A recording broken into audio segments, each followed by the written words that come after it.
আসসালামু আলাইকুম deer members, আশা করি সবাই অনেক ভালো আছেন।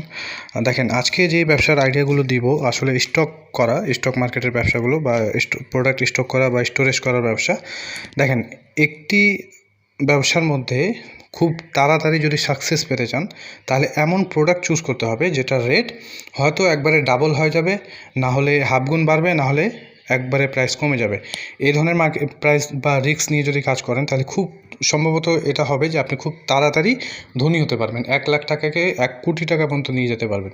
কিন্তু যেসব প্রোডাক্টে 8 আনা 4 আনা ব্যবসা হয়, সেসব ব্যবসা আপনি সারা জীবন করতেই থাকবেন আর আপনার জীবনটা স্বাভাবিকভাবে চলতেই থাকবে, এটাই হবে খুব বেশি, তাছাড়া আর কিছুই হবে না। তো এমন প্রোডাক্ট বলবো আজকে এখানে, electronics product, cosmetics products, food item, poultry item, সব কিছু আইটেমস নিয়ে কিন্তু এই প্রোডাক্টগুলো আমি আজকে বলছি, যেগুলো আপনি স্টক করতে পারবেন। কারণ সামনে রমজান মাস, যেভাবে বাজারের প্রতিটা প্রাইস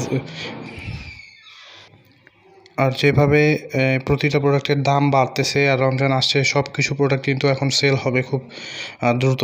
তো ওই হিসেবে কয়েকটা প্রোডাক্ট আমি বলছি, যেমন হচ্ছে পোলট্রি।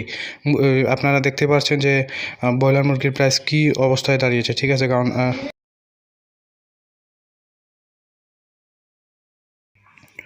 যেমন হচ্ছে আপনারা দেখতে পাচ্ছেন ব্রয়লার মুরগির কী অবস্থা হয়েছে।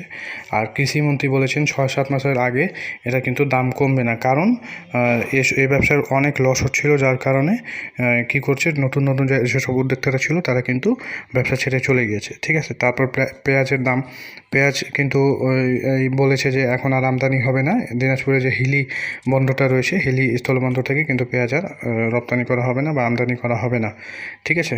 মানে পেঁয়াজের টোটালি ভারত থেকে আসা বন্ধ হয়ে গেছে, যার কারণে খুচরা বাজারে দেখবেন কিন্তু অস্থিরতা দাঁড়িয়ে গেছে।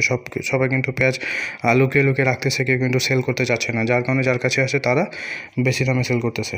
এভাবে চিনির দাম দেখলেন ডাবল হয়ে গেল, তেলের দামটাও ডাবল হয়ে গেল।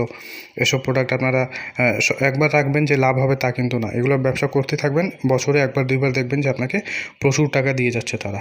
তারপর খেজুর, এ সময় তো খেজুর জানে যে কী অবস্থা হয়, যতই মার্কেটে খেজুর থাকুক দাম বাড়বেই বাড়বে, ঠিক আছে? তারপর বুট, ছোলা এগুলো রাখতে পারেন।